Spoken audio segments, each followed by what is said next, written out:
then you blew it. That is the most absurd statement of the year. Nice. Nice. Oh, baby.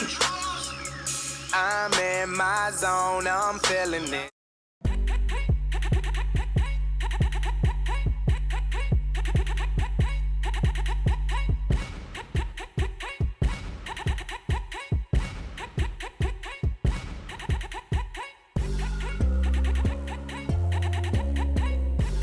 Live from Rock Solid Studios in Granite Falls, it's time for MinneZona Sports, live with DJ Matty C. and Paul the Shield Vold. And this is MinneZona Sports Live. We are back. Yes, episode 107. 107 episodes of MinneZona Sports Live. And not without further ado, I'm your host, DJ Matty C., a.k.a. Matt Callahan, a.k.a. Callie, a.k.a. Matty C., etc., etc., etc.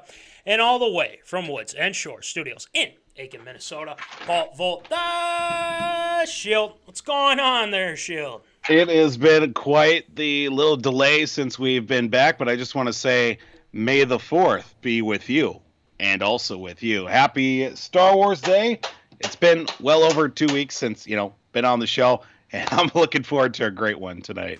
Yeah, definitely. It's good to have you back. We had Mikey on last. We had a lot of draft stuff going on, and unfortunately, I'm sad to announce that nobody got the picks right this go around. So I apologize to all the people who chimed in and whatnot. It's rough. It's rough, but yeah. A little bit. The good news is that we got some good picks out of it, so we're making do. We're making do. It's good. Absolutely. It's okay. So we're feeling good about that.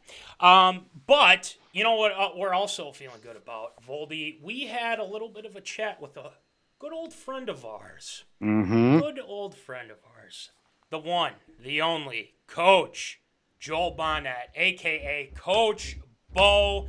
We had a little sit-down talk with him. He is now the bullpen coach for the VancouverCanadians.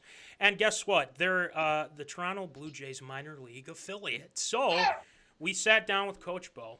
And, we sat down on Zoom. And Coach Bo was on a bus on his way to certain – I can't even remember what it was. But they were going somewhere. They're about to grab dinner and whatnot.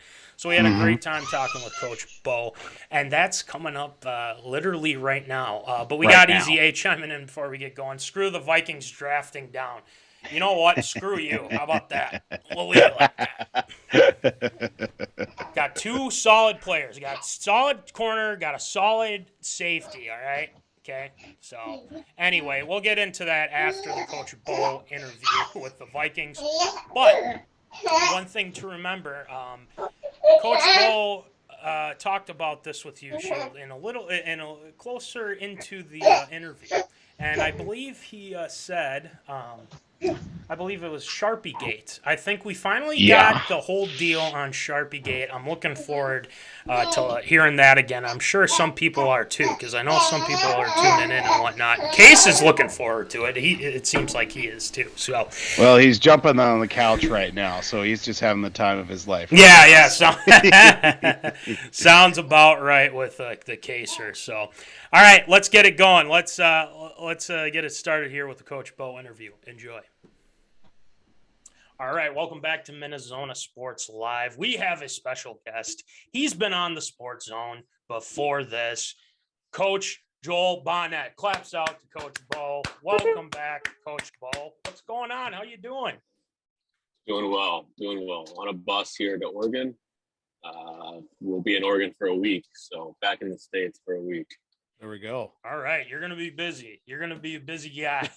Yeah. So, like I said before, for those who don't know, we had Coach Bo on back in, Voldy, what was it, 2015, 2014? At least. It had to be at least 2015, I think. Yeah, exactly.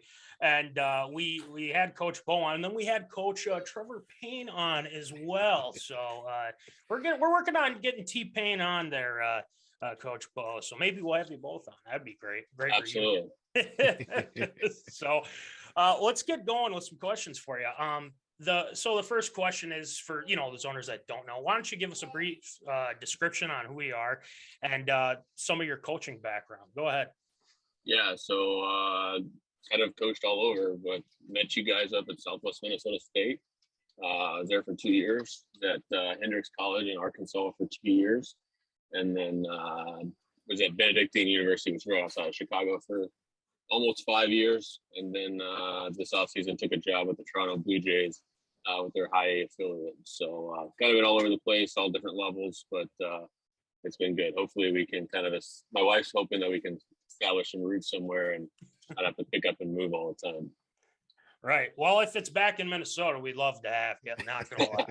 Just I don't know if it'll upset people, but I don't think I'll be going back to Marshall, Minnesota anytime soon. I didn't say Marshall specifically, but you get the gist. That's all. Yeah. Absolutely. Yeah, but what you left SMSU and then you went to HendrixCollege. Tell us about your time there. You're there for 2 seasons, 2016, 2017. What was that like being in Arkansas? You know what? The one thing I say about Arkansas is that no one goes to vacation in Arkansas, so no one really understands what the state is. But it's been one of the best stops we've been. We loved it there. It was a great place, a good mixture of, you got some city life, but you also can go hike and do all of that stuff. And Hendrix was an interesting place. I came from a state school at SMSU, and this was a very high not that SMSU was not high academic at all, but this one was very high academic. It was national recruiting, so it was all over the place trying to recruit kids to come to Arkansas. And so it was a different realm of what I had been used to. Enjoyed it a lot. The recruiting was hard at sometimes, being all over the country. And once we decided to have kids, I didn't think it'd be a feasible option for, I think my last year there, out of 3 months, we were gone probably 2 of the months completely from recruiting. So figured it'd be best to get to somewhere where work the same amount but be home every night. And that's kind of one of the reasons why we made the jump to move back to Chicago. Gotcha. So speaking of Chicago, you head over to BenedictineCollege in Illinois. You were there for about 5 years and whatnot. What was life like as compared to, you're in Arkansas, now you're moving to Illinois. What was that like? How was it at Benedictine? Winters were tougher. It was not 65 degrees on Christmas Day like it was in Arkansas. But I think the nice part about it is all the teams were pretty centrally located. So, in the SAA and in Arkansas, we were on the road. We were on the road all weekend. And back in Chicago, we were, if we were home one day, we were on the road the next. So we were always, at home. We made it for a little bit easier family life. Recruiting wise, you can drive anywhere for 5 minutes and find a game in Chicago. So it was nice being able to be home every night and see the kids and do all of that. Be closer to family, which is helpful. But yeah, they're completely 2 different climates, 2 different universities. But I think we made the most out of both places and really enjoyed our time there. Yeah, definitely. I think you mentioned on your Instagram when we were researching and whatnot that it was kind of like your guys' second home in Chicago and whatnot. So that's really cool. Let me ask you this too. How was the transit? So now, you go to, you get the job with Toronto in the minor leagues there. And how was the transition from going from college, into the minor leagues? It's good. I think the level that we're at here, a lot of the kids, the ages are going to be similar to kind of the college style. So it's more of the 20, 21, 22. I think the oldest kid we have on our team right now is 26. So you still have that kind of atmosphere of the college stuff that goes on. But I think just the availability of technology and just understanding how many hands go into developing one player is incredible and a lot to learn, and had to kind of pick it up fast because I got hired, I think it was 3 weeks before spring training started. Oh, wow. And so I'm picking it up pretty fast, but I think we've kind of got it down, and it's easier now in Vancouver. In spring training, you're watching everybody. Obviously, have your eyes on guys that are probably going to be with you for the season. But now in Vancouver, when we have our guys that are kind of set, obviously it fluctuates with guys getting promoted and hopefully not sent down, but that always happens. But you kind of got your guys that you can develop the relationships kind of like college. I think the relationship building was the hardest part, just because you got in college, you have 6 or 7 months prior to them stepping on campus to get to know them, and here you're meeting them at spring training and trying to figure out how they tick and how they go about their business, and also like trying to evaluate them as well. Yeah, definitely. And so far, you guys are starting off the season pretty well, 8-5, as we've been taking a look. So congrats on that so far. What's kind of led to this fast start for you guys, for the Canadians? I think we swing it pretty well and scoring some runs. We play good defense and we throw a lot of strikes. I think when we prioritize strikes with the Canadians and also with the Blue Jays, and so when you look at strikeout numbers, we're striking out a lot of guys. We're also not walking a lot of guys, which is always helpful. We started playing this level with guys that are just getting on first base and not hitting doubles and home runs. They're always one pitch away from a double play. So it's good to keep guys off the bases and be able to, punch some tickets when you have to. Yeah, definitely. And, you got some fans here from MinneZona Sports Live. So if you have, let us know. We buy hats, we'll buy shirts and all that for you. If you're looking to stay up and start the game about 9:00 at night, we're 2 hours behind. So Right. My wife is like starting the game at 9:00. My parents in Florida are starting the game at 10:00 at night. So Oofta. sometimes it feels like you're in a different world here. But Yeah, I bet. it was the other way around when I was in Florida. I was behind my kids, and so then I'm like, I feel like my day is just starting and theirs is about to end, even though it's just 1 hour difference. But now it's like my day is just beginning and they're already in the middle of their day. So it's crazy to think that 2 hour difference is it feels like you're in a different country sometimes. Yeah, definitely. And I think the other thing too is like, here, you have like, specific like hockey, and then shoot, the Wolves game started at 9:00. Why is it starting at 9:00? And for somebody, TV, man. It's all about Yeah. the TV ratings, man. Sports are great here because you're done. Yeah. The late game is done by 8:00. So when we're watching other affiliates and stuff like that, their games are done, and then we can pretty much go out to our game and start our game. So what have you learned so far with your time with the Canadians? I know you started up just 2 weeks before spring training, but what have you learned so far since then? It's a lot of the same stuff that you do in college. You try to build a relationship with the kids and get them to understand that you're there to try to make them better. And then obviously using all your resources, whether it's, the technology that's coming into play in baseball, whether it's TrackMan or Rapsodo or anything like that, or just obviously the people that are with us. I think the Blue Jays have done a really good job of not only outfitting us with enough coaches to really keep the player to coach ratio down, but also, we have a strength coach, we have a mental performance coach, we have a nutritionist, we have a tech assistant that's always with us. And they do a fantastic job. And so being able to lean on them and like looking at how's this guy moving in the weight room compared to the field? Is there anything that we can do in the weight room? What's his nutrition look like? Everything like that. I think I hate old school. So I don't like to compare the new school to old school, but like just watching the bullpens and like, yeah, it's good. We'll see you next time you're going to pitch. Like there's a lot that goes into the day-to-day operations and getting these guys better. And I think just being able to have that stuff at your fingertips has been very exciting to kind of dive into a lot of that information. And then, the other thing about pro ball, I think, is good and bad. There's no recruiting. There's no, besides game reports, there's no paperwork. There's no fundraising. The stuff that you do in the college realm, you don't have to do that anymore. It's all based on like, how are you going to get these pitchers better? And I think, we're trying to make their dreams come true. And not that in college you're not making their dreams come true, but I think we spend a lot of time preparing them for the real world, because professional baseball is not going to happen for a lot of them.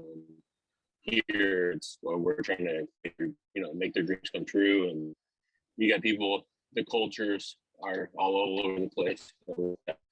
Some kids from the Dominican Republic and Puerto Rico and Venezuela and Panama. And then we've got some kids from Canada. We've got kids from America all over our country, and watching them gel has been pretty cool. it's so cool that you go from like you're saying, you go from college and then you're going into the minor leagues, and it's just a completely different world, like you were saying. Just it's really interesting. I mean, I don't think there's any anything going on at SMSU with a bunch of staff and whatnot. And it's crazy, man. But that's really cool. So let's talk about your coaching philosophy. Like, what is your coaching philosophy? What do you like to do with your players here? I will say, I'll precursor this with Shield. I think now that I'm 32 years old, I'm a little bit more relaxed than I was when I was 24, 25. So you relaxed, terrifying. That's even more terrifying than when you were at Southwest. I'll tell you that much. I think the big thing is it's about the player. It's about, you can't go out and do it for them, but I think you can help them reach the goals they want to reach. But it's also about knowing the player and knowing what he likes, what he doesn't like, and making sure that you can kind of individualize your program and your approach to those guys. Whether it's, I used to be anti-weighted ball, and I used to love weighted balls, and now I'm kind of like, whatever is going to get them better. My last year at Benedictine, we had, guys all over the spectrum of, they did weighted balls, they messed around with weighted ball long toss. We had guys that stood at 90 foot and played catch every day from 90 feet and never went any farther. And you see a lot of that as well with us here in the Blue Jays. Like, it's very individualized, and it's trying to keep the guys comfortable within their routines. And that's going to lead to success in the field. But I think my philosophy has changed a little bit from when I was younger. This is the way it's going to be done, and I don't want any questions. And now it's like, if you do have questions about how we're doing things, please bring them to my attention, because I actually would like to learn from you. How do you do things? Because at the end of the day, it doesn't matter if it's my way or your way. Like, as long as you're getting better, that's all that matters. Just want to bring this up too. I don't know if you know this. You probably do. When you were with SMSU, your 2015 pitching staff became the first in school history to rack up over 500 strikeouts. So I don't know if you knew that. Did you know that, Coach Paul?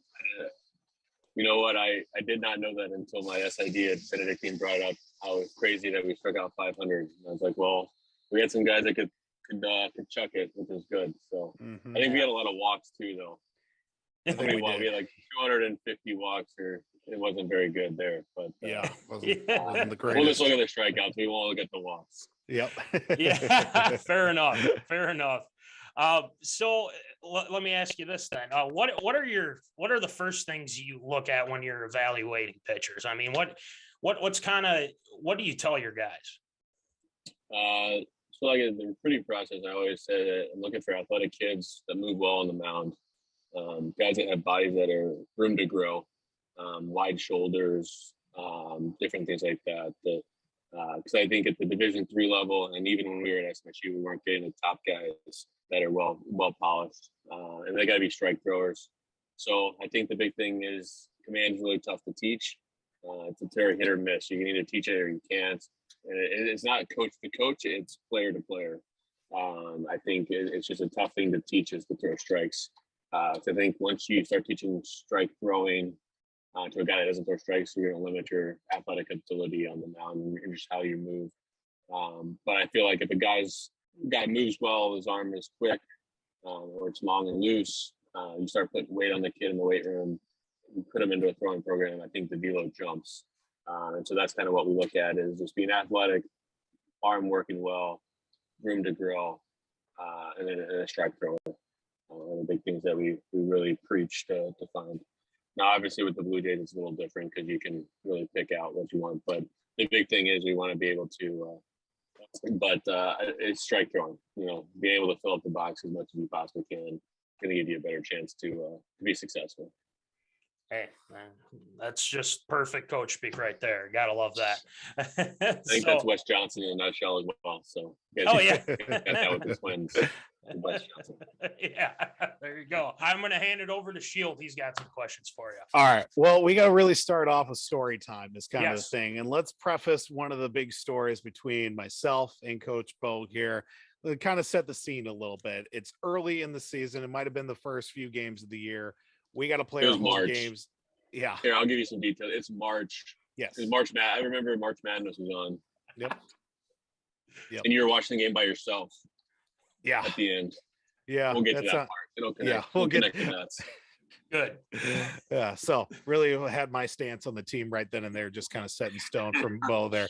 So we're down in Sioux City and we've got a connection. We're playing at the high school field there.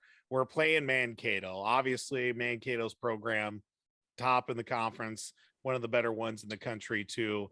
And for once, actually, we were winning. We were beating Mankato. And in the flurry of things, my role in the team was kind of all over the place, taking care of equipment, setting up the batting order on the scorecard, relaying information to SID Kelly Loft, making any changes, or putting in order the batting charts, the hit cards for Coach Blanchard as well. In the flurry of everything, got players coming in and out of the dugout. We're beating Mankato and everything along that. So the way Coach Blanchard likes this, the scorecard put out, blue Sharpie. It's got to be a blue Sharpie every time, and making changes on it. If a new batter comes in or a guy switches out, you got to mark it in blue Sharpie and put it on there. And I'm writing, and I got a clipboard in my hand too, making notes of like what happened, with this batter gets a hit, somebody scores, so I can relay that between innings to Kelly Loft. So in the flux of trying to make things adjusted on the scorecard while keeping notes and players coming in and out of the dugout, I'm not pointing any fingers or anything. I, have only two hands. One of them is being used to write. One of them's holding something. I must have I put the pen in my mouth that I had along with the Sharpie and accidentally had put the Sharpie and got a blue streak right on my lip. Couple minutes later, I thought, no big deal. Something happens. One player comes up, says, Shield, you got something on your lip. Second player comes up, Shield, you got something on your lip. 3, 4, 5, 6 guys come up. And the last guy that comes up, he was the bullpen catcher, ended up being, a second baseman for us, Cole Vanderbeek. Love you, Beek. And he says, Shield, you got something on your lip. And I just unload on Beeks. Do I, Vanderbeek? Do I have something on my lip? And it was not a good scene. We ended up beating Mankato. We split with them that day.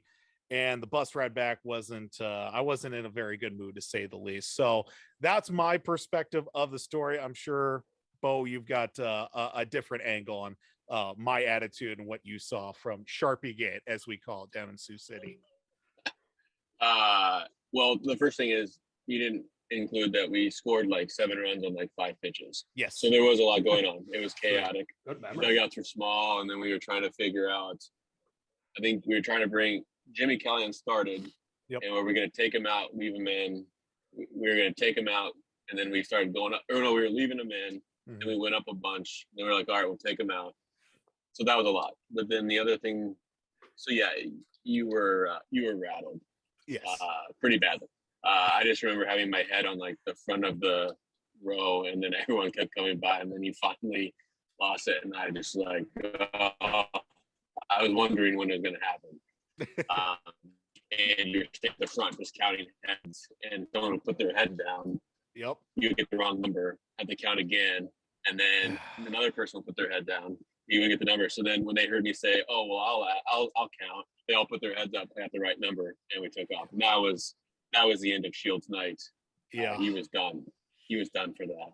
Yeah. But I was mentally I was not very strong as I am now. So it was a rough night. And the sad fact of it all, the next day, sitting in the hotel room, I'm working on, a presentation or something. 4 or 5 of the upperclassmen guys came up and say, "Hey, we're sorry."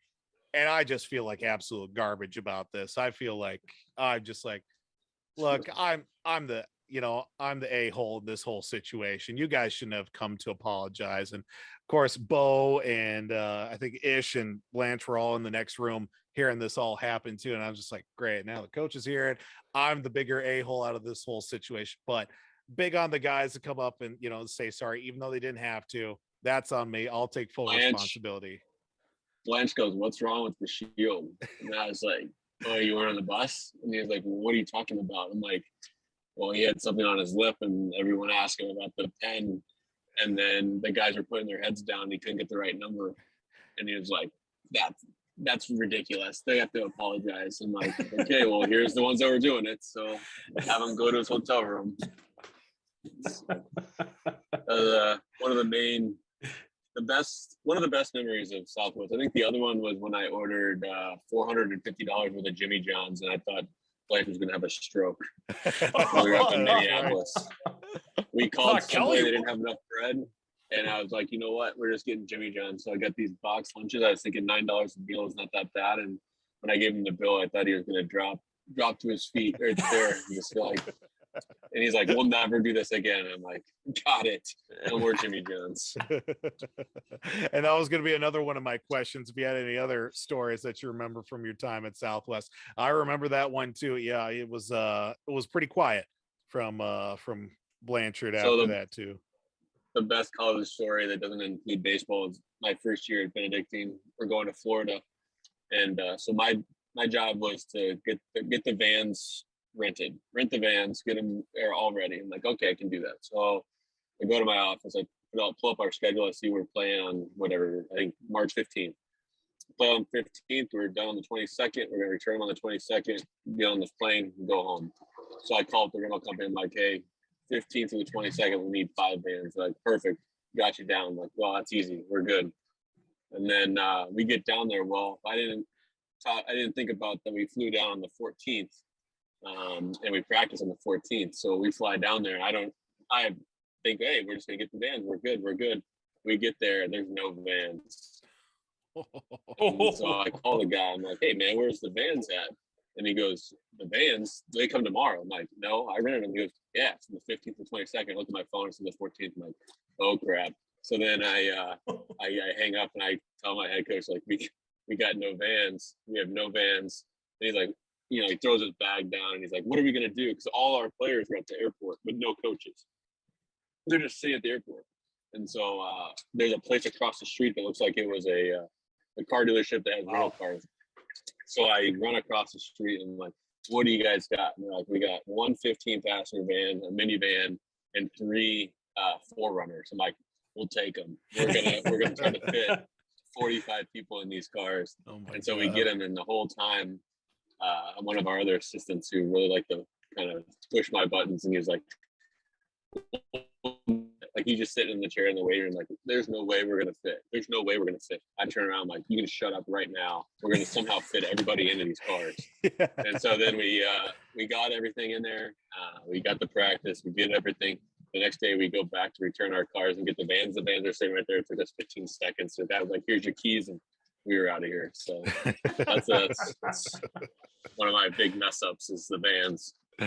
Oh, that's a good one too. I'm gonna go on to a little rapid fire if you're ready for it here. Absolutely. All right. So first rapid fire question: better roommate at Southwest, Coach Jeremy Ish or Coach Trevor Payne?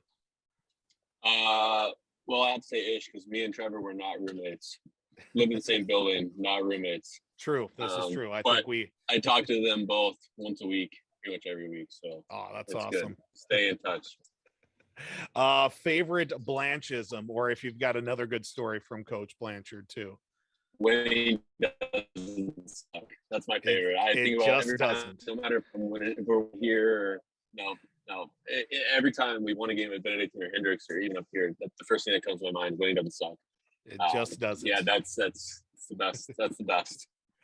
All right. So your time at Southwest, you got the little GA's office with everybody just kind of congregated in one little area. Who in the GA's office, besides, maybe Ish or Coach Payne, was the best conversator? You could sit down, you could talk to that person for hours.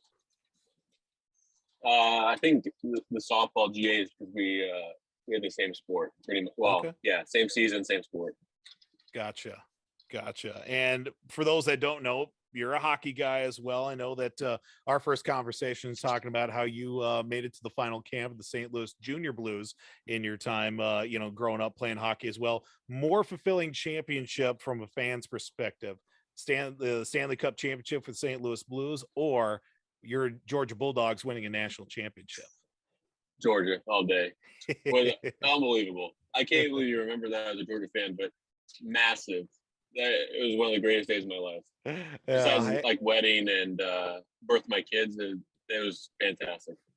You know what they say, an elephant never forgets. So I mean, I didn't miss a play this year from Georgia.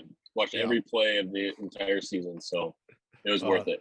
That's awesome. The one thing I'm very upset with myself is I don't know how many times I cursed Stetson Bennett throughout the year, and now I can't say anything bad about him because he did win a national title. But I just don't.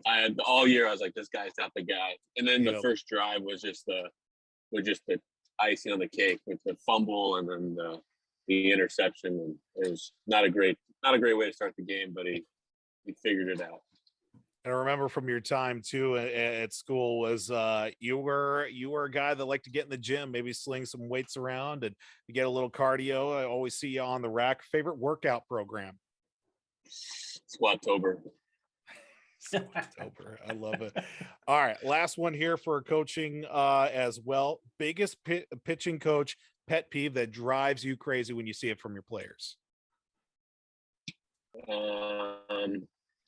I guess it'd be bad body language. From a coach, it'd be just throw strikes. Okay. I hate that. I think what we've seen in the last week too is we hear it all the time in the league, like yelling of the fans and like the booing. It's like I'd love to go somebody's job and just boo them when they don't do a good job. Just boo them. Right.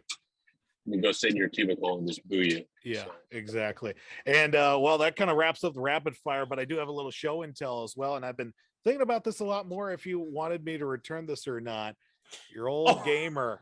Oh, yeah. Wow, I didn't even know you had that. Hey man. Wow.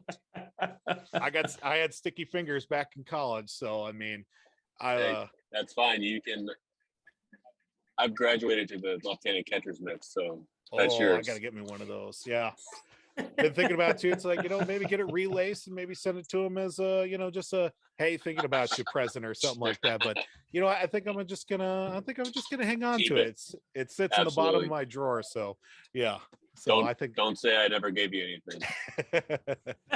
No, I will definitely never say that. But yeah, I mean it's that's also good. It's very refreshing to hear Shield. Because on Facebook it's Paul Bold, and I just keep reading Paul Bold, and now to hear the Shield, it's very refreshing. But before you go, Coach Bo, we do have merch. I don't know if you're interested. We have stickers.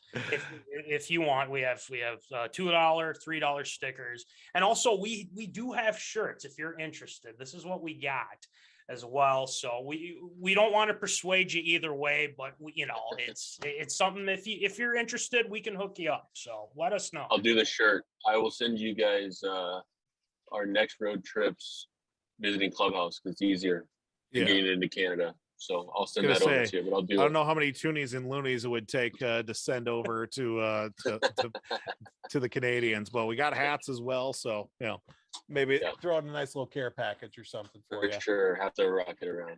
Absolutely. I'll send one back to you guys as well. Hey, appreciate it. I think we have a patch. I'll send you a patch. All right, that's what I like to hear. Awesome.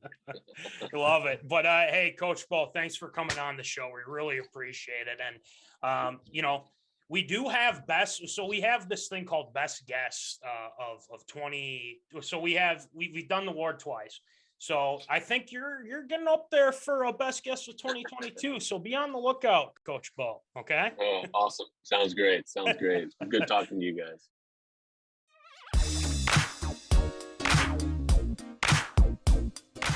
Fresh out of the oven, it's Tater Tot Hot Take.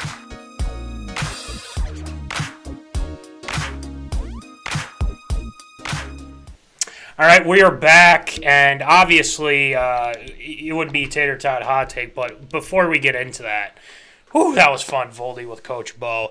I know, it was great. Yeah. It was such a good day. It's such a good time just rehashing the good old days. Yeah, I mean, it was nice to hear the stories again, especially, like, I didn't fully remember Sharpie Gate as much, but now that you two went into detail about it, now we know, and that's what happened. But obviously, there are a lot of good times with Skip, Coach Blanchard, and the next, I think that's on the docket, Coach Payne, Coach Bartle. Yep. Got to get them on. Got to do it. It has to happen. We're going to make it happen somehow. some way. So Exactly. anywho, let's get things going. Thanks to Coach Bo again, and we should be having the recording up on YouTube soon. So Very soon. very soon. All right. Anyway, the first, lower third, we're starting with the Minnesota you know what? No, we're starting with the Wild. I'm sorry. I got it. a little greedy. So we'll start out with the Minnesota Wild. They lose 2 nights ago. They lose to the Blues 4-0. Let's just say it didn't go well at all. No. We're hearing that the refs were terrible. A lot of penalties and a lot of not coming through on the power play. Yep. Couldn't put the puck in the net. Just things that just didn't go well for the Wild. Voldy, as we're looking at this game here, obviously you don't want to go down like that, especially in game one. You have a lot of momentum coming into this series. Just kind of give me your overall thoughts on the game one. I got a lot of thoughts on how, especially the goaltending right off the bat, they would go one direction as opposed to another. It wasn't for a lack of effort. Unfortunately, when you give a team an opportunity to score on the power play in the playoffs and they take advantage, you're going to find yourselves down very early. And the fact that the Blues were able to capitalize on the power play, win 4-0, and the Wild couldn't do anything. Well, this is kind of looking like the Wild that was at like the start of the year, where couldn't capitalize on the power play, kind of running all over the place, and found themselves down early and just could never really look back. And you got to give credit to especially Ville Husso as well, making his first playoff start. And, he stood on his head. And, when you spot the Blues an opportunity to score with David Perron netting a couple power play goals and them getting off to a hot start. This is one of those teams, man. I don't want to say it's a trap game, but it's definitely a trap series, especially with the Blues, because the Blues always find a way just to get under the Wild's skin. And this is definitely a matchup that I didn't want to see here in the first round, but it's too late now at this point, but at least the Wild have the advantage being on home ice, if that really plays much into anything. So I'm going to go kind of on a positive note here before I get into a lot of the negatives of the game that transpired.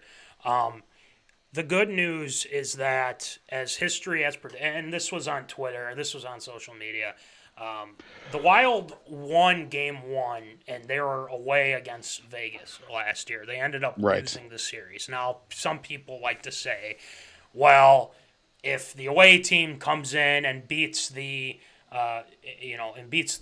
team with home ice, it usually doesn't work well for them in the long run, which could be true. We don't know.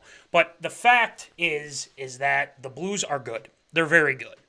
And they're especially good on the power play. If you compared the both power plays last game, the Wild were 0 for 6. The Blues were 2 for 6. They did enough to get it done, and they have shown that this whole season that they're a team to be reckoned with on the power play, because if you get them on the power play, they just know how to get you, and they did, and they got the Wild. So it's one of those things where they gotta do 5-on-5 hockey, right? And it's come to a point where they need to make sure that these guys aren't doing. There were a lot of dumb penalties. I'm not gonna lie. You can blame the refs, you can blame whatever, but still, we shouldn't be committing that many penalties. It was almost like eerily similar to week one with the Vikings. A lot of these holding penalties, false start penalties, that was kind of like what it was in this game for the Minnesota Wild, committing a lot of penalties. Jared Spurgeon's one of them. We'll get into that in a second. But there's that. And then also, well, they missed a lot of shots. Pucks weren't going in. And guess what? That's going to happen, and you can't do anything about it. It's just the puck wasn't going in the back of the net. They had a lot of opportunities. They just weren't able to cash in on them, unfortunately. Now you have that factored in, and you have some guys that are somewhat hobbled. I believe Dumba is still, he's banged up, but he's still playing pretty well.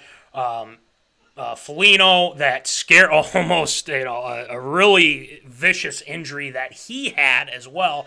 You factor that in, and you have those guys that you really need. Now here's the big question, and I'm going to ask this of the zoners. I'm going to ask this of you, Voldy, because we were talking about this before the show. The Wild decided to start Marc-Andre Fleury for the first game. Some people didn't like that because they wanted Talbot to go because he was on a hot streak coming in. Voldy, your thoughts on the Wild starting Fleury over Talbot, and do you think that they should strongly consider putting in Talbot, maybe even after Game 2 if this goes south? Right. I can make an argument that both goalies should start, but honestly, I was surprised that they went with Fleury in Game 1. Yes, he's got the experience. Yes, he's won Stanley Cups, and yes, he can get hot in the playoffs, but I would much rather have the guy that's on a hot streak, who's been there all year with the team, to be starting as well. I mean, it's not bad to have Marc-Andre Fleury on the bench if you get into a situation where, heaven forbid, a game gets out of hand or something happens where Talbot gets injured, knock on wood here, and he has to come in and stand in net. I have no problem with that, but I would just rather have Cam Talbot in net. It's nothing on Marc-Andre Fleury, and like I said, I can make an argument for both. I would just much rather have him, and it is going to be a Fleury in net for Game 2 as well, even after losing 4-0 in Game 1. I mean, I guess it's dealer's choice in that matter. I think they just made the wrong decision in my mind. And there's a lot of people that agree with you on that, too. And I asked this of the zoners. Do you guys think that Talbot should have started Game 1, Game 2, things like that? So Voldy's in the court of that. As for me, I guess I feel like you can't go wrong with either. And you can't really blame Fleury for that game, especially with those 2 power play goals. I mean, the guy was barely hanging on as is. But also, you got to look at our defense as well.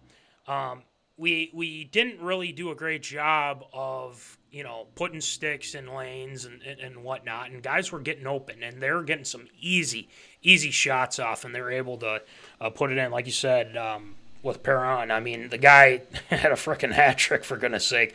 So they have to. I feel like they got to get more physical, and I believe it was more towards, it was pointing the finger at the third and fourth lines to get more physical, because this is playoff hockey. You have to be ready for this. So there's going to be, I think this is going to be a different Wild team here tonight, and I hope that they're able to stay. They got to stay aggressive, and I think Kaprizov, he had some shots on net, but again, they're going to key in on him. They're going to key in on that first line. So our hope is that they can get it done here. So let's get to the Spurgeon thing here. Voldy, he was not suspended. I don't know if the zoners... Yeah, thankfully.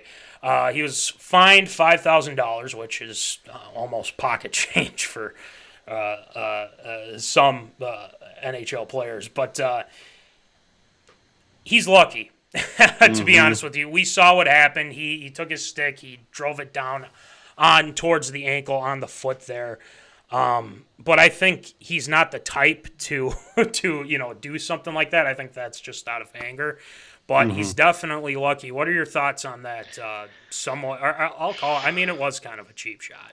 It was, yeah. I'll agree on that. I think the Wild and Spurgeon definitely got lucky that he didn't get suspended, because it was frustration. Obviously, 2 on both sides. Maybe the Blues had a couple of shots and a couple of whacks here and there, but it just showed the mental state of where the Wild were at that point, especially with their captain taking a couple of liberties with that too. So yeah, the Wild definitely got lucky in that one. And like you had said, it's not out of place of, he's not making it a regular habit. I think it was just overall frustration that the Wild know that they could have played better in that first game. Yep. And I think, like we said, I think one thing that they could do tonight is if they go beat them like 4-0, 5-0 or something like that, or even 5-1, 4-1, just outplay these guys. I mean, there's enough talent on this team to beat them. And like you have been saying, and like we've been saying on this show, Voldy, I feel like the Blues can be the Achilles heel of the Wild sometimes. And you can add that with Nashville, too. For some odd reason, don't know why, but it's true. So as we're looking at tonight, Voldy, Zoners, please chime in, too, your thoughts on this whole situation with Spurgeon or anything relating to the Wild. Voldy, do we come out with the win tonight? Do we tie the series up tonight? What do you got? Yes, I think we do. I think score will be 3-1 Wild. 3-1 Wild. I like it. And you know what? I'm going to go out on a limb here, Voldy. I'm going to go 4-1 Wild. I'm going to go 4-1 Wild. We're feeling good. I think Kaprizov's going to have a two-goal game. 97. That guy back there is going to have two-goal game. So I'm feeling good about it. Let's go. Let's go Wild. So we will be watching intently on that game. But another thing that happened this past week, Voldy, the NFL draft. Yeah, that's a thing. The Vikings set the scene with Lewis Cine from Georgia. The Vikings trade back from number 12 to 32. And who do they trade with? Oh, the Detroit Lions. They go out, they get Jameson Williams. Some people have opinions about that, and some of it warranted, some of it unwarranted, because this is a new regime. This isn't Slick Rick. This isn't Zim being the coach here, but the Vikings trade back. They go 32, and then they get an extra pick closer in the second round, and then by the way, they trade back again with the Green Bay Packers.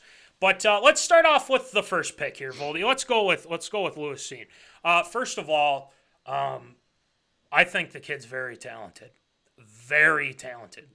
and I think he is right. He was the second best safety in the draft. If you're gonna say Harrison Phillips, I believe, if I'm not mistaken, from Notre Dame being the top safety in the draft. He was the defensive MVP in the national championship game. The guy's a hard hitter. I think he possibly is the heir apparent to Harry. But Voldy, what are your thoughts on Lewis Cine being drafted first for the Vikings? Yeah, I think this was a good move for the Vikings. Obviously, they didn't, they were sitting at 12, but they decided to go ahead and move down and pick up a guy that, maybe on paper, not initially on a lot of people's radars, but you look at it and he could definitely be a guy that can plug into a spot. And obviously, coming into the league, he is going to get some. He's going to get some reps. Obviously, the defensive backfield for the Vikings has been an area of concern the last couple of seasons, but a lot of growth over these last couple of years. I think it's certainly something for Cine to come in, maybe get a little bit of tutelage, especially with Harrison Smith there. The All-Pro, Pro Bowl guy that can help guide this young guy and put him in a good position to be a successor and also be a successful player too right out the gate, hopefully.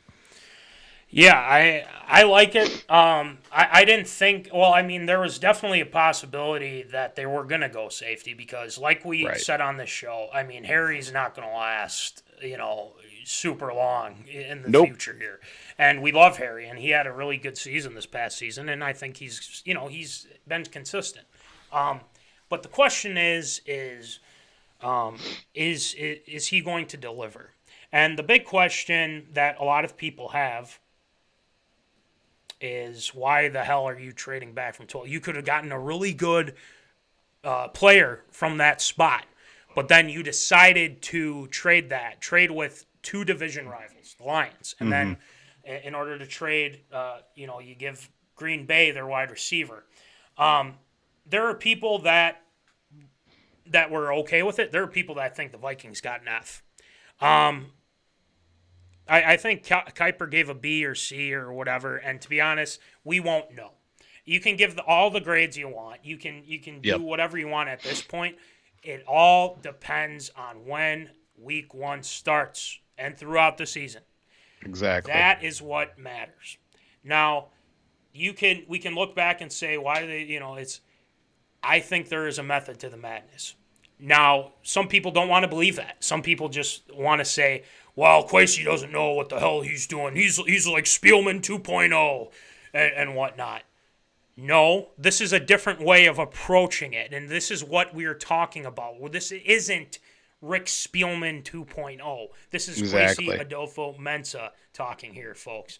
He knows what he's doing when it comes to things like this. And in the draft, and O'Connell, let's be honest. They went defense most of this draft. There was a guard select, there was a tackle, there was a running back that we got to, but defense needed to be addressed, and they addressed two big needs. Who's going to play alongside Harrison Smith? Well, it was seen. Cam Bynum still in the mix. Oh, Andrew Booth, the guy that we got for corner. A lot of people keep forgetting, too. And, yeah, he's had some injury stuff, but guess what? He is one of the top corners in this draft. It is going to look good for him in order to be he's probably going to be a starter. Under Pat Pete, being able to learn from him, too. So, we'll see. We'll see how it goes. We'll have to just see. But Exactly. I'll get to you in a second, Voldy. Mikey says, I think the players they got were good at the spots they drafted. I was fine with trading back, but we needed to get more capital off of both the first and second round trades. And you're just bolstering the the division when the Packers go get it in a wide receiver, Christian Watson. They're like, oh, yeah, we got a wide receiver. Yeah, that's great. I think they got pressured into taking one because a lot of people kept ripping them for not taking one. And then the Lions, well, Lions are Lions. We'll see what happens. But I think it's fine. I think, we're going to get two solid players here. So we're going to keep our fingers crossed and hope that the Vikings can make these guys stars. And if they're stars, then we'll say, Quasey's a genius. Just saying. So, what do you think of the Booth pick, though, Voldy, before we move on? What do you got? I think it was definitely a more of a long-term, pick as well to pick someone like Booth. Obviously, let's all talk about the fact that this is the first draft for Quasey Adolfo-Mensah, and then also, for Coach Kevin O'Connell as well, notorious KOC. So this is the first draft class. We are going to have to see what this is going to be all about, and then obviously have the opportunity to see what these players are going to contribute for this coaching staff, for this front office, and for this regime as well. I thought it was I don't want to say it was an overall safe pick, but it was definitely something that you look at, especially with a young GM and a young coaching staff, that probably something that is, a little bit more textbook than you would think.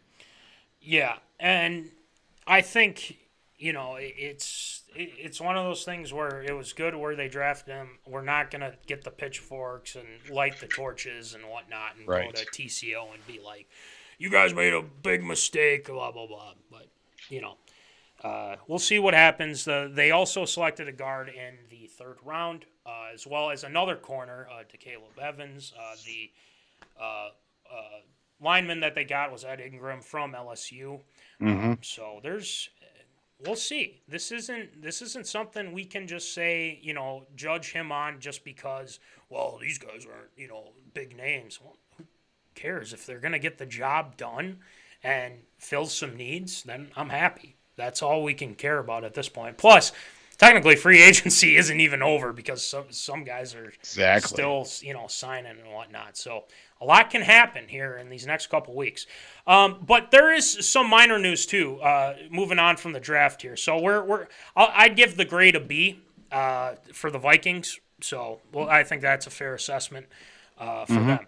But the news out of the NFL, I think it was it was today. I think officially today, or it was whatever it was yesterday. The Vikings are going to play in London this upcoming season. There you go. Yeah. They're playing. I wonder, are they playing at Wembley Stadium, Voldy? I don't know. No, they're playing at where Tottenham plays, to the Tottenham Hotspurs. I forget what that field is. Mostly because, they're definitely not going to be playing at Wembley anytime soon. That's for sure. Yeah, and guess what? They play the Aints. Yeah, that's right. They play the Aints. Now, you people are probably thinking, oh, man, he's going to be. Well, guess what? Sean Payton's not there anymore. Drew Brees is not there anymore. I really don't have that much of a bone to pick with them now, even though I don't like Michael Thomas. I don't like Cameron Jordan or any of those guys. But they weren't part of the Bodygate, so we're not going to get too peeved about it. But we play them in London. If we can whoop their butts in the U.S., we can whoop their butts in London. I think that's what's going to happen. We're going to kick some butt against the Aints in London. But Voldy, this can, well, very short version because we got to get to ARA. But Voldy, what do you think of this international, stuff with the NFL? I mean, are you a fan of it? Are you not a fan of it? Because London, I mean, going from one side of the pond to the other, I mean, it's taxing on some of these guys. So what do you think about that? Yeah, it is a little bit taxing. Obviously they do. I think the Vikings get like one international game like once every 4 or 5 years or something. I think the last one was, I want to say it was like 2017 or something like that when they played in London. I think Keenum was still the quarterback for the Vikings then. It was, I mean, I don't mind it. I think it's interesting. I mean, Jacksonville's always going to have a game in London just because the ownership owns a soccer team over there as well. True. I feel like there should be a little bit more emphasis, obviously with London, there's a game in Mexico. Now we're going to be playing a game in Germany, the Seahawks and Tampa. That's going to be happening this year as well. Let's maybe branch out a little bit more. When they going to start playing a game in Canada again as well? I mean, I remember when they used to have, like, Buffalo would play, like, one of their home games there in Toronto or something like that. When they going to start playing those, that series, like, they were going to have a preseason game in Winnipeg. I think the Packers were the home team, and there's that whole big snafu, like, where the goal line's going to be, where the field goal is, where the uprights are going to be, and they ended up playing like a 50-yard field or something like that and then had to turn around and go back the other way.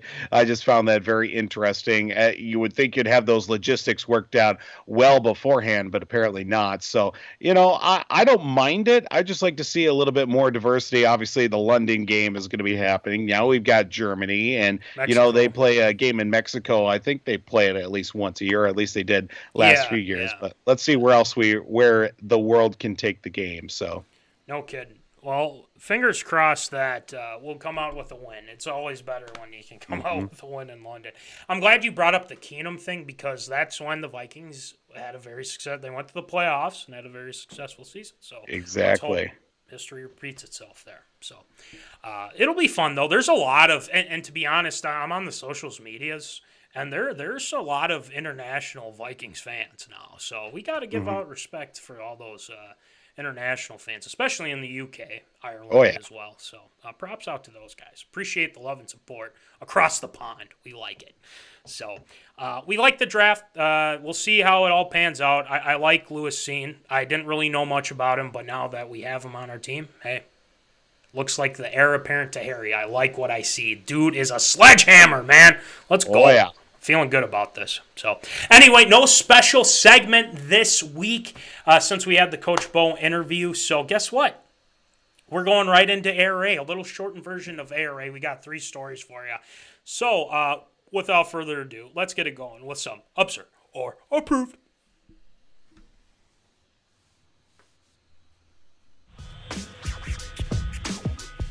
It's time for everyone's favorite segment, Absurd or Approved.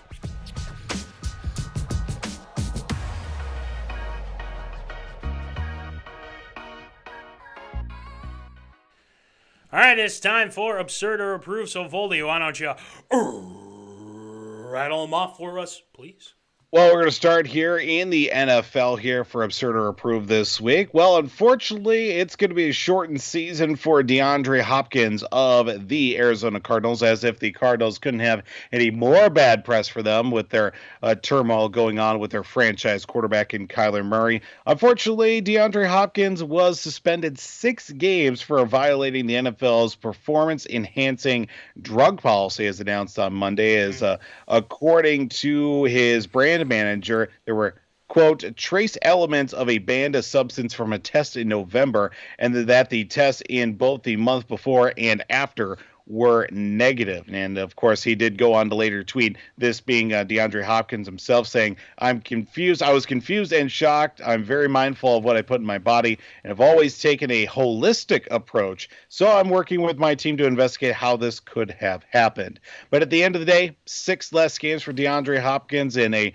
well, most likely a season that they are going to need a whole lot of DeAndreHopkins for them in a very crowded NFC West. But is it absurd or approved? Do you believe that Hopkins didn't know that this test would have been positive based on his quote-unquote holistic approach?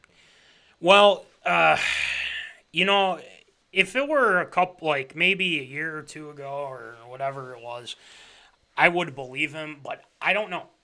That's a great question. There's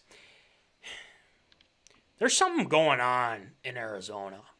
Kyler Murray incident is to name one. And then I think basically they're playing to make, or the Cardinals are trying to make sure that they keep the band together because there is a lot of talent. Don't get me wrong, there's a lot of talent on that team. But let's not forget, they lost Chandler Jones, another big pass rusher. Oh, they lost Jordan Hicks, who's now with the Vikings. That's factored in too. But you have a stud offense, okay? You got Kyler Murray. You got DeAndreHopkins. Oh, by the way, you got Hollywood Brown too, FYI. Good friend of Kyler Murray. So you're trying to keep him happy. This doesn't make Kyler Murray or anybody happy with his test positive for performance-enhancing drugs. Now, he's going to work with his team. I assume there's probably going to be an appeal or whatnot. It depends on what the appeal and whatnot. And he said, I didn't know anything about it. He kind of put out a statement. It tends to feel like maybe he didn't know at all, and that very well could be.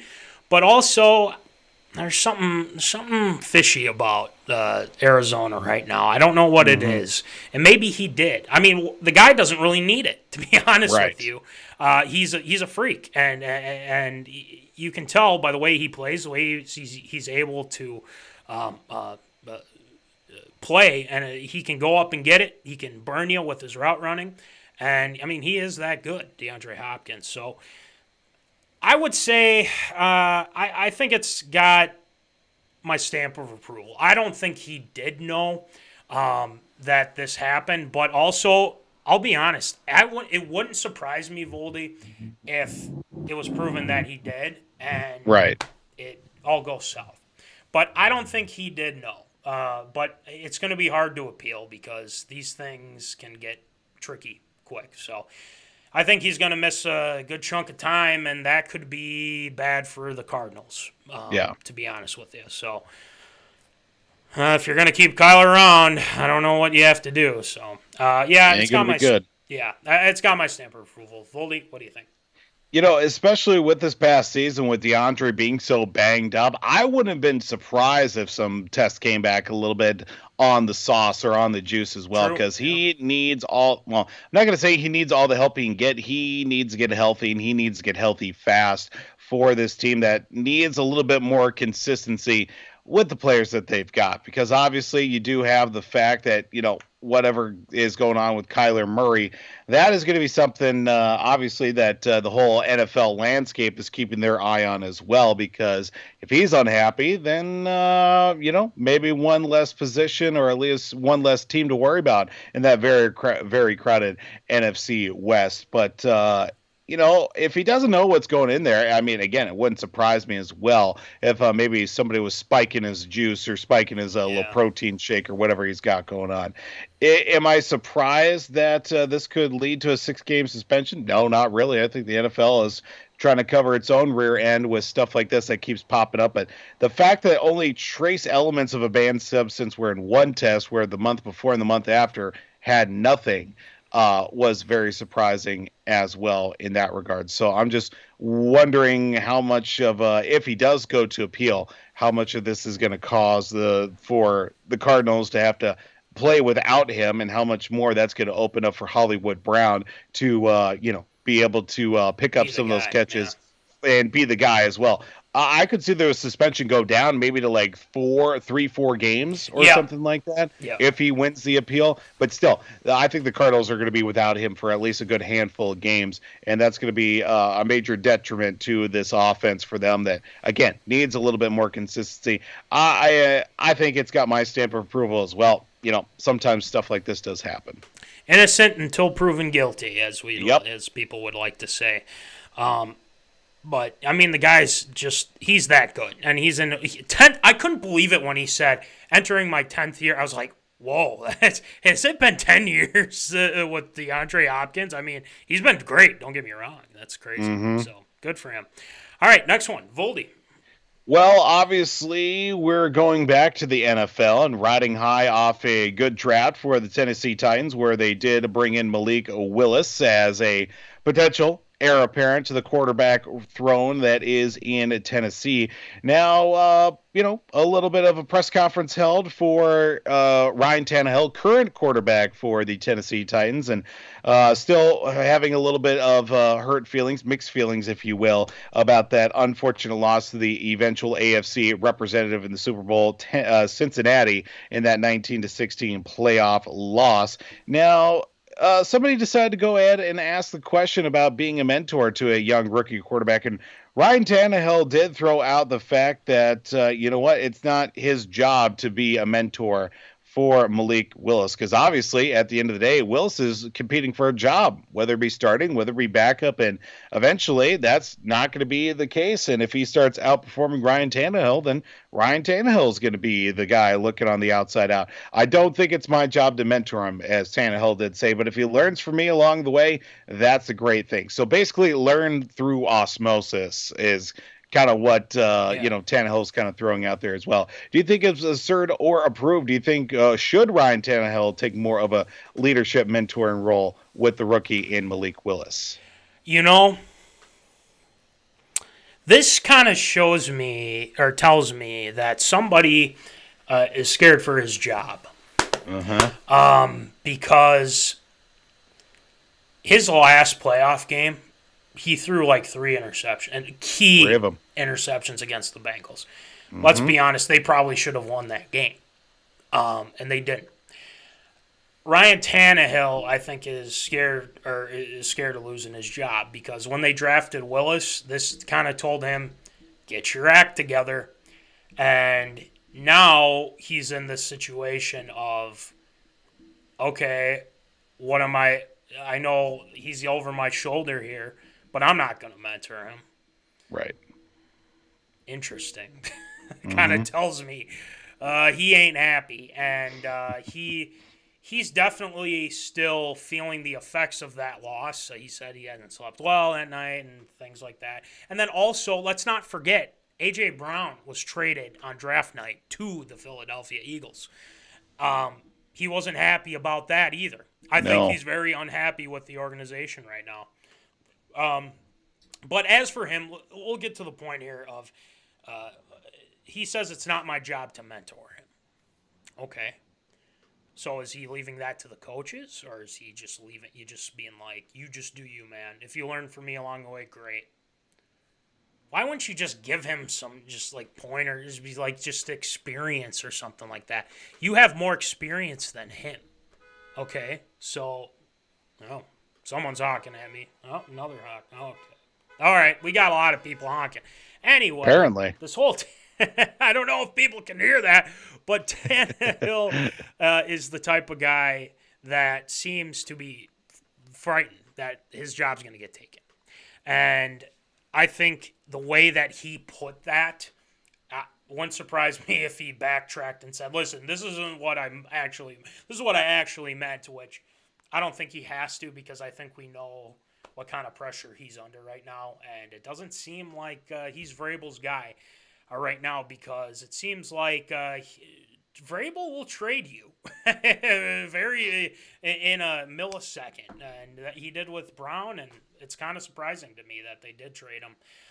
But I like Willis. I think it's gonna take some time for him, but I don't know. I think it's absurd. I mean, what's the matter with just being like, hey man, I can show you a couple things, whatnot. don't see an issue with it. So, yeah, I think it's absurd. Voldy, what do you got? Yeah, I find this very absurd because of the fact, like, obviously you want to have your teammates on your side, but I could also see it from the standpoint, like, it was a bit of an interesting statement that he did have. And, I'm sure when he came into the league, it's not like when he was with, Miami or, when he got started in Miami, it's not like Matt Moore was coming up to him or whoever was the veteran QB at the time. It's like, let me take you under my wing and show you how we do things around here. No, it's one of those. Sometimes you gotta learn on your own. I'm sure he's just paying it back, and you learn things in the quarterback room, learn things in some one-on-one meetings, practices, drills, reps, and everything. If you can't make it in the NFL on your own, then maybe you shouldn't be in the NFL to begin with. But I think for MalikWillis, it's going to be one of those little trial by fire situations, especially with Tannehill having the position that he's at. I'm not saying he's on the hot seat right now, but this is certainly something as the season gets started here, especially after that playoff loss, things going to be looked at a little bit more closer with Ryan Tannehill. As for his comments, yeah, it's completely absurd. It's not like we're asking you to, give him the keys to the castle. It's just like, show him a few things, show him around. I'm sure there are going to be situations, they are going to be having, those one-on-ones like, hey, can you tell me about this play? What'd you see here? Things of that sort as well. But it's not like we're asking you to, big brother, little brother situation or like, take him out for dinners and stuff like that. Just show him how to be an NFL quarterback. Maybe he's just one of those guys that's like, I let my work do the talking as well. I mean, I'm that kind of person as well in that regard. So, I mean, it's absurd, but, we'll see what happens with old MalikWillis if he catches on quick enough. I think he could. I think he's a sneaky. I'll admit, I was one of those people that kind of wanted the Vikings just to maybe just put him in behind Kirk in case that something were to happen. But, eventually there will be that time where they'll find the heir apparent to Kirk. So, but with Tannehill, yeah, it's I don't know. Objects in your mirror might be closer than they appear, Tannehill. So you better get it right, or else they're going to be chanting Malik in Tennessee soon. So we'll see. All right, last one, Voldy. All right, so we head to the world of the NBA, and one player that is always drawing attention more times than not for maybe not the right reasons, but definitely not the wrong reasons as well. DraymondGreen was, sent off the floor in game number one, I should say, for the flagrant 2 that he picked up in the second quarter of game 1 against the Memphis Grizzlies in the Western Conference semifinals, as that series now tied 1 apiece between Memphis and Golden State. And that did bring up the fact that, Draymond Green's is no stranger to picking up some of those flagrant fouls and even some suspensions in his own time. And when asked about changing his style of play, Draymond did throw out this: "I'm never going to change the way I play basketball," as he said on Monday. It's gotten me this far. Got me 3 championships, 4 All-Stars, Defensive Player of the Year, and I'm not going to change now. As that coming off getting that flagrant foul against Brandon Clark on the play itself, that was, he definitely leaned into it a little bit, but also at the same time, he did catch him on the way down, or at least made it look like he was trying to catch him on the way down. So, it's not like he just lead into him, just watch him, go splat on the wood floor. So it's very interesting. And looking at the situation, his reputation in the league as well, his style of play, you think it's absurd or approved? Should Draymond Green change his style of play before landing himself in even more hot water, thus possibly even a suspension for his team here in the playoffs? Well, he should, but guess what? He won't. Nope. He's already made that known. Let's not forget, too, the game that was played last night, I believe. Draymond flipped off the crowd. Oh, yeah. He flicked off the crowd. The birds were out, as we would say, too. People are, well, that's just how he is. It's like, I'm getting sick of it, because it's one of those things where Draymond Green, I used to really like Draymond Green because everyone would always talk about Steph and Clay, which is great. I mean, you should. And Splash Brothers, all that stuff. Mm-hmm. But Draymond was kind of the guy that would do the dirty work under the basket. He would call out, he's a great defender. He's good at this. He's good at that. But it's getting to a point where this is getting old. I mean, it is getting old with him. But he's not going to change his style. Should he? Maybe he should. I think sometimes he needs to take a back seat and just say, you know what, I'm not going to get involved. I'm not going to be a dirty player. I'm not going to do things like this. Okay? Mm-hmm. Now, you can kind of compare it to a Pat Bev type of situation. Does Pat Bev step over the line? Yeah, sometimes he does. Draymond does too. And I think Draymond needs to understand this can hurt your team. Okay? Flipping off the crowd is not a great way of, showing that you're that guy, okay? That you're Draymond Green, you can do whatever the hell you want, that type of thing. But he's playing the role of the bad guy, which is fine. You can. All power to you. You can do that. There's no issue with you being the bad guy, doing the dirty work and whatnot. But just don't be a dirty player. Okay, just don't be that type of guy. It was a hard foul, and I think he was trying to save face in game one there. Mm-hmm. And then flipping off the crowd, I think that deserves a fine and or suspension. So I'm just getting sick of the Draymond drama. I think I'll put it like that. Mm-hmm. It's getting old, and I think sometimes he just needs to take a back seat and say, you know what?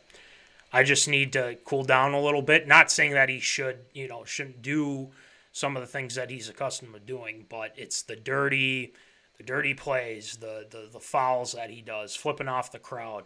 I mean, you can't do that. Just relax. Is all I'll put it like that. So I think it's got my stamp of approval that he should change his style, but will he? Hell no. That ain't gonna happen. So, Voldy, what do you think? You might as well go ahead and talk to a wall. It's definitely not going to happen with Draymond Green. He is the Western Conference Kyrie Irving without the COVID drama thrown into the mix as well. Obviously, his style of play, and exactly, it's gotten to him this far in life. He is the, throw it back a little bit, Oklahoma City Thunder back in the day with Harden, with KD, and also with, Westbrook as well. He's the James Harden in this whole situation because everybody's talking about, Clay and Steph. And, there's Draymond. He's just out there doing his thing. Obviously, a little bit too overzealous at times, but yeah, he's definitely not going to change his style of play. Should he? Absolutely, for the sake of his team, if they want to get back into the finals and win another title, because let's talk about those 3 titles that are happening, let's just say not so recently. It's been a few years since those have happened for the Golden State Warriors. So they need to button things up a little bit, and if it turns into Draymond still being an aggressive defensive player without going out there and trying to, put guys into the floor and maybe out of the game, I think it'd be good for him and for the team too, but it's not going to happen anytime soon, and we'll see how the playoffs go for the old Warriors, especially now being 1-1 in the semifinals, because it ain't going to get any easier from this point on out. No, it doesn't. And the Grizzlies, credit to the Grizzlies for beating the Wolves. Obviously, the Wolves should have won some of these games. That's a whole different story. We can get to that another time. But, Draymond, he's not going to change. It's that simple. He'll keep doing what he does. But once it starts costing your team, then he's going to regret some stuff. So just wanted to throw that out there with that. But Easy A also says, going back to the Tannehill one, Voldy, yes, he should mentor for Willis. Right. I think he had a typo in there. But I think so too. I mean, I don't know why he even said that, because now it's just going to be it's been drama ever since he said that with Willis. But with Draymond, it is what it is. Good luck. Exactly. All right. Great job with ARA this week. A little shortened version, obviously, with the interview that we had with Coach Bo, our guy, Coach Bo. So let's move on to Shield shoutouts. Let's do it. It's been a week, so we got to do it this week. So let's get some Shield shoutouts.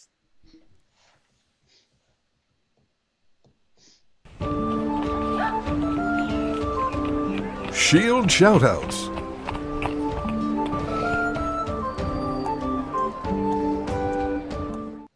All right, Shield, who ya shouting out tonight? Well, it's been a little bit of a weird week, so I tried to dig deep into my bag of tricks to see if I could think of anybody worth Shield shout out. But there's a couple here this week at least. Got to give a Shield shout out to Houston Astros manager Dusty Baker for surpassing the 2,000 career wins mark, which he did earlier here this week. First black manager as well to reach the 2,000 win club as well. So congratulations to Dusty and a successful career. And let's see how those Astros fare this season. And also a Shield shout out goes out to University of North Dakota offensive tackle Matt Wiletsko, who was, I should say, drafted by the Dallas Cowboys in the 5th round of the NFL draft this past week, pick number 155. And fun little fact about Wiletsko, his hometown, 24 people. And I saw an interesting stat that only with him being drafted, 8.3% of the population of his hometown is now been drafted into the NFL. So fun little fact about that. And for Shield shout-outs here this week. That's all that I've got here for this week. It's a shortened list from what I can remember. And I'll probably have to do a little bit more deep diving and try to do a little bit more here for next week. I have a suggestion. Uh-huh. Coach Bo. Oh, of course. I was trying to think of one that I was forgetting. That was the one. So shout out to Coach Bo for coming on and doing the interview with us. It was great. It was great with Coach Bo. I just figured, I was like, I know we already mentioned it after, but yeah, we'll throw him a shout out because he's got to have one, especially with Make the it glove. official. So you're gonna hold on to the glove, I believe, right? Oh yeah, totally. This has been sitting in the bottom of my drawer. Actually, when I pulled it out when we did the interview, it's like, yeah, a little dusty. But yeah, we'll hang on to this bad boy for a while longer. I like it. It's a nice glove. It looks like too. It's well worn in, I'll certainly say. Exactly. You definitely did your work on those gloves at SMSU. So. Oh, you better believe it. But great job with Shield shoutouts, Voldy, as always. Thanks, sir. And again, thank you to Coach Bo as well. And then that little tidbit too with Wiletsko. Nice. Going from the farmland to Jerry World. That'll be interesting. So good luck to him. And then Dusty Baker, of course, a legend. Definitely a legend. So anyway, without further ado, it's that time of the show where we encourage zoners, and we know that most of the zoners have these things, but shirts! We've got shirts. We got $20, $5 shipping. They're 5 out of 5 stars. They're great and whatnot. But Voldy, we have some variations now with the shirts. We do. I don't know if you have to show. I don't know if you have any to show. Real quick. You mean one of these? Oh yes, check those out. They are gray MinneZona shirts. Right. Thanks to Jimbo. Let's give claps out to Jimbo. Shout out Jimbo. Those shirts look fantastic.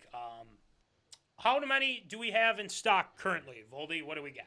Okay, quick tally off the top of my head here. I know I've got one more than the other. I've got, these are 2Xs. I've got 2 double XLs and 3 extra larges. That's what I know. All right, so if you want one, let us know. Same deal, $20, $5 shipping. We'll make sure you guys get those. But they're fresh, man. They look sweet. And then also stickers. $2 for the small ones. Boom. There you go. And $3 for the big ones. We got a nice supply. Voldy's got a good supply. I got a good supply. If you want one, we'll send one to you. Unfortunately, we weren't able to give a free one away, but we'll live. Yeah. And then the hats, $20, $5 shipping for those That's bad right. boys. They look fantastic. And I believe Munson was wearing one. Mikey wore one at the end of the show as well last week. Yeah, he did. And it looks pretty sick. So if you guys want a hat, we can get you set up. We've still got some hats for sale left. But anyway, thank you to National Fleet Graphic. Thank you to Tyler Knutson for the stickers. They are fantastic. And then make sure you check out our guy, W2 Performance, Will Rattel. www.w2performance.com. He's got everything you need, everything you would ever want. It's pretty sweet. So we have that with Will Rattel. Check out Jack O'Keefe, Jack's Junkyard. He's doing stuff on the TikToks and on the social medias, doing a great job. Breaking into the League. New episode of Breaking into the League with Sam Gabrielli, Ryan Martin, available on Spotify, Apple Podcasts. Been talking with Gabs a little bit. We're hoping to get going here with the playoffs happening.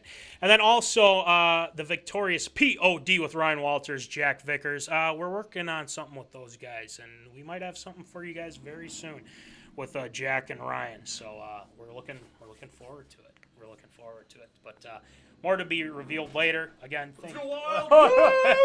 Let's go wild! The Kerf Doctor's in the building. Kerf Doctor! Go Zona. We're ready to go. We're ready to watch the game. We got about 4 minutes. So, anywho, we're going to end things off with that. Remember, folks, keep in the zone. Holla!